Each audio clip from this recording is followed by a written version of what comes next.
जागतिक बौद्ध इतिहासात मोग्गलीपुत्त तिस्सांचे स्थान अद्वितीय असे आहे.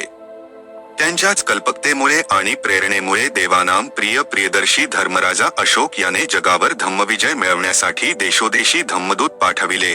सबंध आशिया खंडात जे धम्मचक्र फिरत आहे त्याला मोग्गलीपुत्त तिस्सांच्या प्रेरणेनेच चालना दिली गेली होती. मोग्गलीपुत्त तिस्सांचा जन्म पाटलीपुत्रात एका ब्राह्मण कुटुंबात झाला होता. त्यांच्या पित्याचे नाव मोग्गली होते, म्हणून तिस्सांना मोग्गलीपुत्त तिस या नावाने ओळखले जाते. अशी एक आख्यायिका आहे की भिक्खू सुग्रीव आणि भिक्खू चंडवजी यांच्यावर मोग्गलीच्या कुटुंबियांना बुद्ध धम्माची दीक्षा देण्याची कामगिरी सोपविली होती. म्हणून तिस्सांच्या जन्मापासून निरंतर 7 वर्षे सुग्रीव मोग्गलीच्या घरी जात असे. तेथे भिक्षा देण्याचे तर सोडाच, पण त्या 7 वर्षात एक शब्द सुद्धा कोणी सुग्रीवाशी बोलले नाही. एके दिवशी सुग्रीव मोग्गलीच्या घरी गेला असता त्या घरातून त्याला उद्देशून कोणीतरी म्हटले, पुढं जा. घरातून बाहेर पडत असताना सुग्रीवाला मोग्गली भेटला. त्याने सुग्रीवाला विचारले, घरातून काही मिळालं का? तेव्हा सुग्रीवाने त्याला होय असे उत्तर दिले. मोग्गलीने घरात जाऊन भिक्खूला काही दिलं का अशी विचारणा केली. तेव्हा भिक्खूला काहीच देण्यात आले नाही असे त्याला सांगण्यात आले. दुसऱ्या दिवशी जेव्हा सुग्रीव भिक्षा मागण्यासाठी मोग्गलीच्या घरी गेला तेव्हा, काल तुम्ही खोटे बोललात असा खोटे बोलण्याचा आरोप मोग्गलीने भिक्खू सुग्रीवावर केला. पण गेली 7 वर्षे दररोज न चुकता आपण ह्या घरी येत असता आपल्या बरोबर कोणी बोलले सुद्धा नाही, आणि कालच पहिल्यांदा पुढं जा अशी शब्दांची भिक्षा आपल्याला ह्या घरातून कोणीतरी दिली. ती आपणाला कशी मोलाची वाटते हे जेव्हा सुग्रीवाने मोग्गलीला सांगितले तेव्हा मोग्गलीला सुग्रीवाबद्दल एकदम आदर वाटू लागला. तेव्हापासून मोग्गली भिक्खू सुग्रीवाला आपल्या घरी बोलावून त्यांचा आदरसत्कार करू लागला. मोग्गलीपुत्त तिस यांची बुद्धी लहानपणापासूनच अत्यंत तल्लख अशी होती. लहानपणीच सारे वेद त्यांनी मुखोद्गत केले होते. वेदांच्या अभ्यासात ते अगदी पारंगत झाले होते. एके दिवशी तिस जेव्हा बाहेरून आले तेव्हा त्यांच्या नेहमीच्या बसण्याच्या जागेवर सुग्रीव बसलेले पाहून त्यांना अत्यंत राग आला. रागाच्या भरात ते सुग्रीवाला अपमानकारक बोलू लागले. पण सुग्रीवाने शांतपणे तिस्सांशी वार्तालाप सुरू केला. त्याच्याशी त्यांनी तत्वज्ञानावर बोलण्यास सुरुवात केली. मोग्गलीपुत्तांना आपल्या ब्राह्मणी ज्ञानाचा फार गर्व होता. त्यांनी वेदातील काही प्रश्न सुग्रीवाला विचारले. सुग्रीवांनी त्यांची सहजगत्या उत्तरे दिली. जाणी स्वतः त्यांनी तिस्सांना चित्तयमक एक प्रश्न विचारला. त्याचे उत्तर तिस्सांना देता आले नाही. तेव्हा सुग्रीवाने त्या प्रश्नाचे उत्तर विस्तारपूर्वक तिस्सांना समजावून सांगितले आणि त्याचबरोबर त्यांना बुद्धधम्माच्या तत्वज्ञानाची थोडी कल्पना पण दिली. आपण ज्याच्यावर रागावलो तो सर्वसाधारण भिक्खू नसून असामान्य विद्वत्तेचा पंडित आहे हे समजल्यावर तिस्सांना वाईट वाटू लागले आणि आपल्या वर्तनाबद्दल त्यांनी सुग्रीवाची क्षमा मागितली. तिस्सांच्या मनात आता बुद्ध तत्वज्ञानाबद्दल कुतूहल निर्माण झाले होते. सुग्रीवांच्या सांगण्यावरून आपल्या आईवडिलांची परवानगी घेऊन बुद्धांची शिकवण शिकण्यासाठी त्यांनी प्रवर्जा घेतली आणि ते श्रामणेर बनले.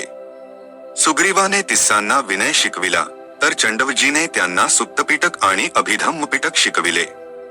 वयाच्या 20व्या वर्षी त्यांनी भिक्खूची उपसंपदा घेतली आणि नंतर लवकरच त्यांना अर्हतपद प्राप्त झाले. भिक्खू झाल्यानंतर काही वर्षांनी मोग्गलीपुत्त तिस पाटलीपुत्राच्या भिक्खू संघाचे अग्रणी झाले. मोग्गलीपुत्त तिस्सांच्या प्रभावामुळेच महामहेंद्र आणि संघमित्रा यांनी बौद्ध संघात प्रवेश केला. महामहेंद्रांची भिक्खू म्हणून उपसंपदा झाल्यावर त्यांचे उपाध्याय म्हणून मोग्गलीपुत्त तिस यांनी काम केले. पाली भाषेतील ग्रंथांवरून भिक्खू निग्रोधाच्या आकस्मिक भेटीनंतर सम्राट अशोकाने त्रिसरण आणि पंचशील ग्रहण करून बौद्ध धम्म स्वीकारला होता. तर दिव्यावदन ह्या संस्कृत ग्रंथावरून स्थविर समुद्राच्या भेटीनंतर सम्राट अशोक बौद्ध उपासक झाला. सम्राट अशोकाने बुद्ध धम्माचा स्वीकार केला. त्यावेळी त्याचा राज्याभिषेक होऊन 4 वर्षे झाली होती. पाली भाषेतील ग्रंथात असे म्हटले आहे की भिक्खू निग्रोधाच्या आचारविचारांचा सम्राट अशोकाच्या मनावर इतका परिणाम झाला की त्याने त्रिसरण आणि पंचशील म्हणून बुद्धधम्माचा स्वीकार केला. सम्राट अशोकाला प्रत्यक्षपणे मोग्गलीपुत्त तिस्सांनी बुद्धधम्माची दीक्षा दिली नसेल, परंतु त्यांच्या आणि उपगुप्तांच्या प्रभावामुळेच सम्राट अशोकाचे मन बुद्ध धम्माकडे आकर्षित झाले असले पाहिजे असे मानण्यास हरकत नाही. सम्राट अशोकाने बुद्ध धम्माची दीक्षा घेतल्यानंतर बौद्ध विहारातील सुखसोयी अनेक पटींनी वाढल्या, भिक्खूंचा आराम वाढला आणि पाखंडी लोकांच्या धर्मस्थानातील उत्पन्न घटले. त्यामुळे चैन आणि आराम करण्यासाठी हजारोंच्या संख्येने पाखंडी लोक बुद्ध भिक्खू बनू लागले. बुद्ध धम्माच्या तत्वज्ञानाची त्यांना फारशी माहिती नव्हती. त्रास न घेता आराम मिळावा ह्या एकाच उद्देशाने ते बुद्ध भिक्षू झाले होते. त्यामुळे बौद्ध तत्वज्ञान शिकण्याची किंवा धम्माप्रमाणे आचरण करण्याची त्यांची मनोवृत्ती नव्हती. आपल्या जुन्याच मतांना चिकटून ते त्याप्रमाणे आचरण करीत होते. सर्वात वाईट गोष्ट म्हणजे थोडा फार बदल करून बुद्धांची शिकवण म्हणून आपली जुनीच मते ते लोकांना सांगू लागले. हा सर्व प्रकार पाहून थेर मोग्गलीपुत्त तिस्सांना अत्यंत दुःख झाले. निराश मनस्थितीत ते गंगा नदीच्या उगमस्थानाजवळच्या अहोगंगा पर्वतावर एकांतवास करण्यासाठी निघून गेले. अहोगंगा पर्वतावर एकांतवासात मोग्गलीपुत्त 7 वर्षे राहिले. भिक्खूंच्या वेशातील पाखंडी लोकांचा भरणा इतका वाढला होता की ख्या भिक्खूंच्या पेक्षा त्यांची संख्या अनेक पटींनी वाढली. त्यामुळे कोणत्याच विहारात 7 वर्षे उपोसत किंवा पवारण समारंभ झाला नाही.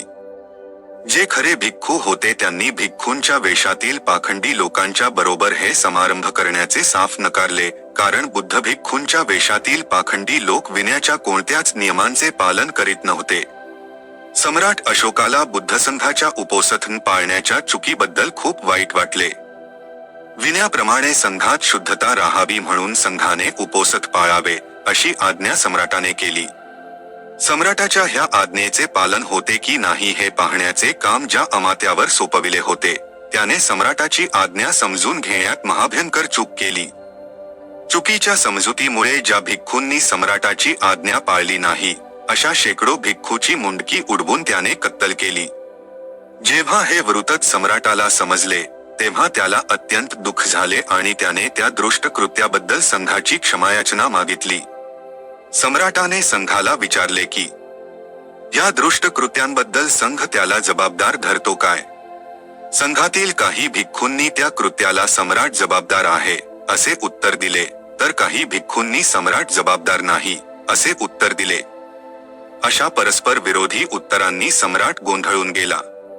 त्याने विचारले की भिक्खूंच्या मध्ये असा कोगी विद्वान भिक्खू आहे का की जो माझ्या शंकेचे समाधानकारक उत्तर देऊ शकेल. तेव्हा त्या सर्वांनी उत्तर दिले की फक्त मोग्गलीपुत्त 30 थेरच सम्राटांच्या प्रश्नाचे समाधानकारक उत्तर देऊ शकतील.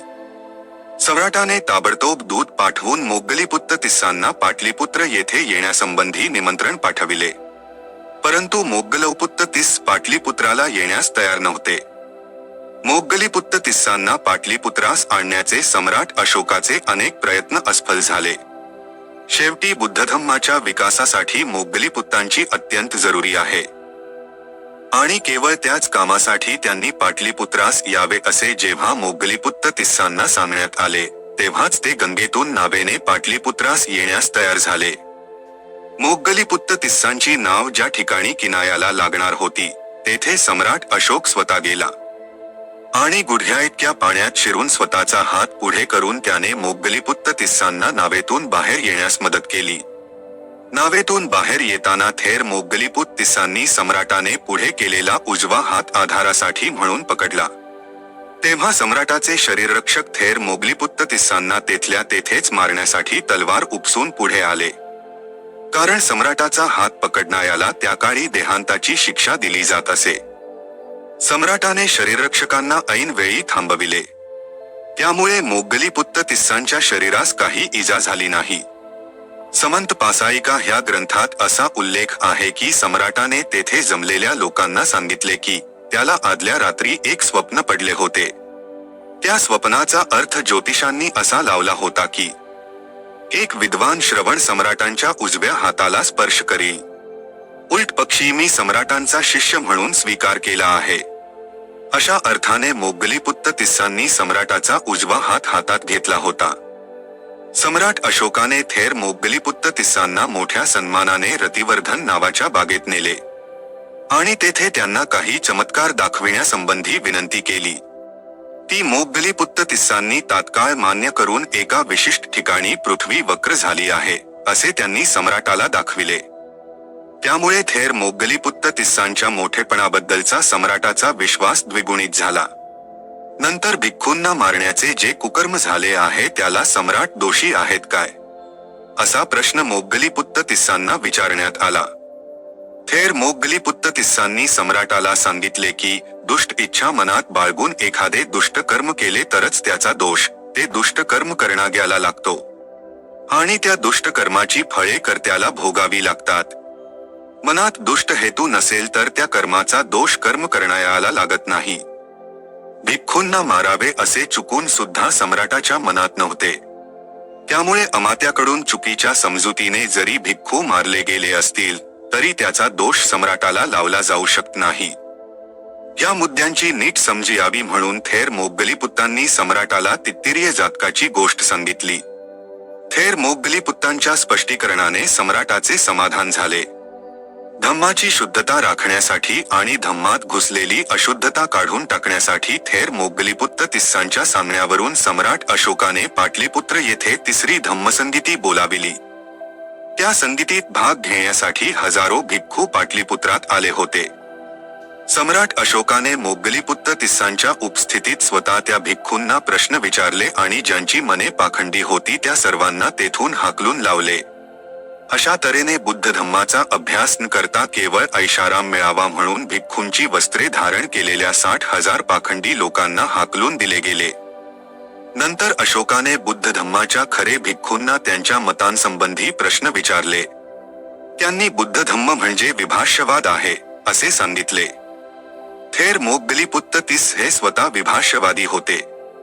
त्यामुळे भिक्खूंनी दिलेले उत्तर बरोबर आहे असे त्यांनी सम्राटाला सांगितले. नंतर सम्राटाने भिक्खूंना उपोसत पाळण्यासंबंधी सूचना केली आणि थेर मोग्गलीपुत्त तिस्सांना संघाचे मुख्य बनविले. थेर तिस्सांनी धम्माच्या तत्वज्ञानाचे व्यवस्थित संकलन करण्यासाठी त्रिपिटकांमध्ये पारंगत असलेल्या 1000 विद्वान भिक्खूंची निवड केली. त्या भिक्खूंच्यासह अहोरात्र काम करून थेर तिस्सांनी 9 महिन्यांच्या काळात त्रिपिटकांचे व्यवस्थित संकलन केले. महाकाश्यपांच्या आणि थेर यशांच्या आधिपत्याखाली भरलेल्या पहिल्या आणि दुसऱ्या संगीतीने ज्या उत्साहाने आणि आत्मीयतेने धम्मकार्य केले होते त्याच आत्मीयतेने ह्या तिसऱ्या संगीतीने पण काम केले. या काळातच मोग्गलीपुत्त तिस्सांनी आपला कथावत्थू नावाचा ग्रंथ लिहिला. बुद्ध धम्मावरील हा एक फार महत्वाचा ग्रंथ आहे. त्यात 23 भाग असून प्रत्येक भाग प्रश्नोत्तर स्वरूपात लिहिला गेला आहे. या धम्मग्रंथात इतर धर्ममतांना खोडून काढले आहे आणि बुद्ध धम्माचा जोरदार पुरस्कार केला गेला आहे. या ग्रंथाचा त्रिपिटकातील अभिधम्म पिटकात समावेश केला गेला आहे. तिसरे धम्मसंगीतीची एक क्रांतिकारक परिणती म्हणजे धम्म प्रचारासाठी निरनिराळ्या देशात पाठविण्यात आलेले धम्मदूत होत. स्थवीर मोग्गलीपुत्त तिस्सांनी धम्मसंगीतीचे काम पूर्ण झाल्यानंतर भविष्यकाळाचा विचार करून आणि मध्यदेशाबाहेर बुद्ध धम्माची स्थापना करावयाची आहे हे ध्यानात घेऊन कार्तिक महिन्यात स्थवीरांना निरनिराळ्या देशात पाठविले. तिसरे धम्मसंगीतीच्या वेळी मोग्गलीपुत्त तिस 72 वर्षांचे झाले होते आणि सम्राट अशोकाचा राज्याभिषेक होऊन 17 वर्षे झाली होती. महामहेंद्र धम्मप्रचारासाठी श्रीलंकेत गेल्यावर काही महिन्यांनी श्रीलंकेच्या देवानाम पियतीस ह्या राजाने सम्राट अशोकाला संघमित्राबरोबर महाबोधीचे रोप पाठविण्यासाठी विनंती केली होती. तेव्हा महाबोधीचे रोप श्रीलंकेला कसे पाठविता येणे शक्य आहे याविषयी सम्राट अशोकाने मोग्गलीपुत्त तिस्सांचा सल्ला घेतला. त्यावेळी थेर मोग्गलीपुत्त तिस्सांनी भगवान बुद्धांनी आयुष्याच्या शेवटी सांगितलेल्या 5 गोष्टींची आठवण सम्राटाला करून दिली आणि बोधिवृक्षाचे रोप श्रीलंकेला पाठविण्याविषयीचा सल्ला दिला. मोग्गलीपुत्त तिस्सांचे 80व्या वर्षी परिनिर्वाण झाले. मोग्गलीपुत्त तिस्सांच्या अस्थी लंडन येथील ब्रिटिश म्युझियममधून 5 फेब्रुवारी 1956 रोजी भारतात आणल्या गेल्या. सांची येथील महाबोधी सोसायटीच्या विहारात त्यांची प्रतिष्ठापना केली आहे.